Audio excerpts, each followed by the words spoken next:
বাড়ি থেকে বেরোতে না বেরোতে এরকম একটা দুর্ঘটনা ঘটে যাবে ভাবতেও পারিনি। আমরা যাচ্ছিলাম আমার মামার বাড়ি যেতে যেতে এরকম একটা দুর্ঘটনা ঘটে গেল।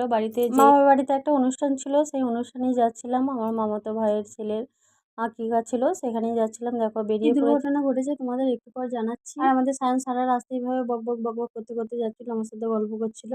আর ওকে বকাতে বকাতে নিয়ে যাচ্ছিলাম, কারণ ও যদি মাঝ রাস্তায় ঘুমিয়ে পড়ে ওই জন্য অসুবিধা হবে। আর দেখো পৌঁছে এখানে লুচি মিষ্টি সবকিছু দিয়ে দিয়েছে, আমরা খেয়ে নিচ্ছি। প্রচণ্ড খিদে পেয়েছিল কারণ অনেক দূরের রাস্তা। আর আকিকাতে কি দিয়েছি সেটা তোমাদেরকে জানাচ্ছি। দুটো দুটো মামাতো ভাইয়ের ছেলের আকিকা ছিল, তো দুজনকেই দুটো জামা প্যান্ট দিয়েছিলাম। আর যার হচ্ছে মুসলমানি ছিল তাকে একটা হাতে ভেসলেট দিয়েছিলাম। ভেসলেটটা কেমন হয়েছে তোমরা অবশ্যই কমেন্ট করে জানিও। দেখো অনেক সুন্দর ভেসলেটটা। এবার কি দুর্ঘটনাটা ঘটেছে তোমাদেরকে জানাচ্ছি। বাড়ি থেকে বেরিয়েছিলাম প্রায় 7:30টার সময়, সকাল 7:30টায়। তো বাড়ি থেকে বেরোনোর পর অর্ধেক রাস্তায় এসে মাঝ রাস্তায় এসে হঠাৎ করে বাইকটা বন্ধ হয়ে যায়। তারপর দেখলো যে কি কারণে বাইকটা বন্ধ হয়েছিল, দেখলেও যে বাইকে তেল ফুরিয়ে গেছে, পেট্রোল নেই।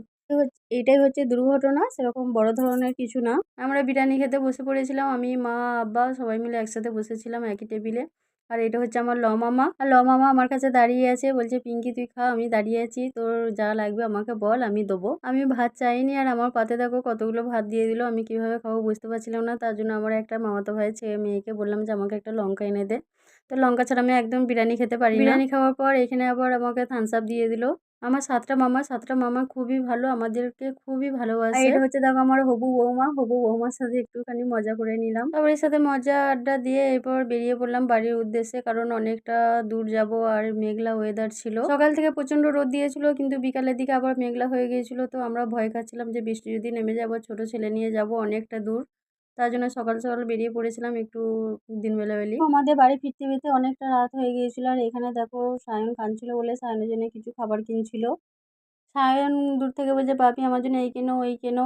আবার বাপি কিনে নিয়ে এলো অনেকগুলো খাবার, কারণ বাড়িতে যেয়ে আবার না হলে কান্না করবে। আর এই দেখো এই রাস্তাটা দিকে আমার আসতে খুবই ভয় লাগে রাতেরবেলায়। তো সায়নের পাপা বললো যে এইদিকে যাব না, আমি জোর করলাম যে এইদিকে চলো, আমার খুব ভালো লাগে এই রাস্তাটা। কিন্তু রাতেরবেলায় যে এরকম একদম নিঃশব্দ হয়ে যাবে আমি ভাবতেও পারিনি। দেখো কীভাবে